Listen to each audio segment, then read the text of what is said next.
నమస్తే, నేను Yogita. Welcome to సత్యాగ్రహి. Telangana పీఠం దక్కింది, అధికారం చేతికొచ్చింది. కానీ మాట తీరు మాత్రం మారలేదు. ఇదంతా ఎవరి గురించి అనుకుంటున్నారు? మీకు కూడా ఇప్పటికే ఐడియా వచ్చి ఉంటుంది కదా.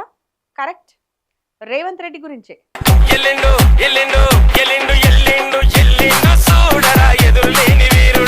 రేవంత్ రెడ్డి ఇప్పుడు ఒక రాష్ట్రానికి ముఖ్యమంత్రి. ఆ హోదాకు తగ్గట్టుగా ఆయన భాష ఉందా అంటే సొంత పార్టీలోనే చర్చ మొదలైంది.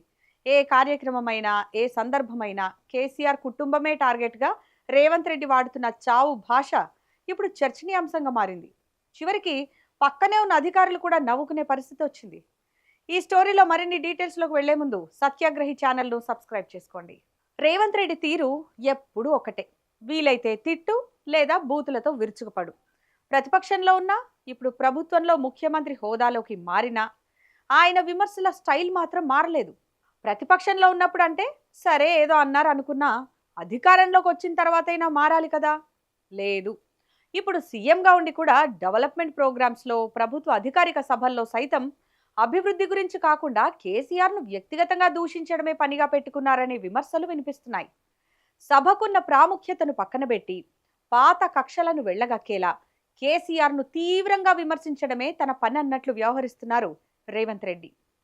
గజ్వేల్ నుంచి కొడంగల్ వరకు రేవంత్ స్పీచ్ ఎక్కడ మొదలైనా చివరికి కేసీఆర్ కుటుంబం దగ్గరే ఆగుతోంది. ప్రతి స్పీచ్లోనూ ఖచ్చితంగా ఉండేది చావు భాష. ఈ భాష ఏమైనా తెలంగాణ సంస్కృత? రాజకీయాల్లో విమర్శలు సహజం, కానీ రేవంత్ రెడ్డి వాడుతున్న పదజాలం తీవ్ర స్థాయిలో ఉండడమే చర్చకు దారితీస్తోంది.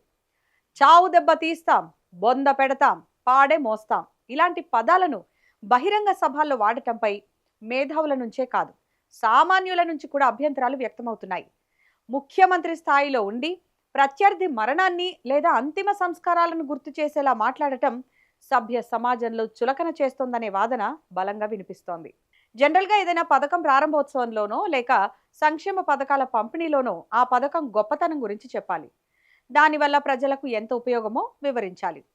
కానీ రేవంత్ రెడ్డి మాత్రం విషయం ఏదైనా సరే, సభ ఎక్కడ పెట్టినా సరే, అది విద్యుత్ సమీక్ష అయినా, మూసి ప్రక్షాళనైనా, ఇంకేదైనా కానీ రేవంత్ రెడ్డి ప్రసంగం చివరకు కేసీఆర్ను వ్యక్తిగతంగా విమర్శించడం నుంచి స్టార్ట్ అయి మళ్ళీ కేసీఆర్ను తిట్టిన తర్వాతే ముగుస్తుంది.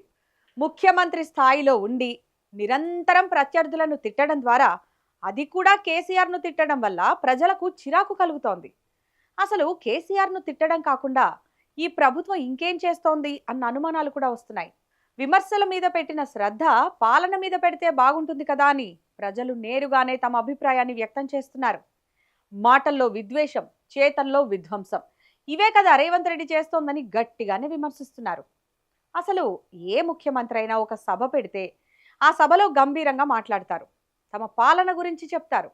కానీ సీఎం హోదాలో ఉండి రాజకీయ వీధి పోరాటాల భాష వాడుతుంటే చివరికి పక్కనే ఉండే అధికారులు కూడా ముసిముసి నవ్వులు నవ్వుకుంటున్న దృశ్యాలు సోషల్ మీడియాలో వైరల్ అవుతున్నాయి. ఒక రాష్ట్ర ముఖ్యమంత్రిని అధికారులు గౌరవించాల్సింది పోయి ఆయన మాటలకు నవ్వుకుంటున్నారంటే అది రేవంత్ వ్యక్తిత్వానికి ఎదురవుతున్న పెద్ద దెబ్బ అని చెప్పక తప్పదు. ఇవన్నీ చూస్తుంటే రేవంత్ రెడ్డి తన తిట్లతో సెల్ఫ్ గోల్ వేసుకుంటున్నట్లే అనిపిస్తోంది. అతిగా మాట్లాడటం, ప్రతి దానికి కేసీఆర్ను లాగడం వల్ల ప్రజల్లో సింపతి రివర్స్ అవుతున్న సంకేతాలు కూడా కనిపిస్తున్నాయి. ప్రజలు ఎవరి నుంచైనా పాలన కోరుకుంటారు, కానీ నిరంతర తిట్ల దండకం కాదు. లూజ్ స్టాక్తో తన గ్రాఫ్ను తానే తగ్గించుకుంటున్నారని పొలిటికల్ అనలిస్టులు కూడా వాళ్ళ అభిప్రాయాన్ని వ్యక్తం చేస్తున్నారు. చివరిగా చెప్పేది ఏంటంటే, రేవంత్ రెడ్డి కానీ ఇంకొకరు కానీ అధికారం శాశ్వతం కాదు, కానీ పదవిలో ఉన్నప్పుడు సంపాదించుకున్న గౌరవం శాశ్వతం అనేది గుర్తుంచుకోవాలి. రేవంత్ రెడ్డి ఇప్పటికైనా తన శైలిని మార్చుకోకపోతే రేపు ప్రజల్లోనే కాదు, సొంత యంత్రాంగంలో కూడా చులకనయ్యే ప్రమాదం ఉంది. ముఖ్యమంత్రి ఇప్పటికైనా చావు భాషకు ఫుల్ స్టాప్ పెట్టి అభివృద్ధి భాష మొదలు పెడితే బెటర్. రేవంత్ రెడ్డి కామెంట్స్పై మీ అభిప్రాయం ఏంటి? ముఖ్యమంత్రి స్థాయి వ్యక్తులు ఎలా ఉండాలని కోరుకుంటున్నారో ఈ వీడియో కింద కామెంట్ సెక్షన్లో తెలియజేయండి. మరిన్ని ఇంట్రెస్టింగ్ టాపిక్స్ కోసం మా ఛానల్ను సబ్స్క్రైబ్ చేసుకోండి.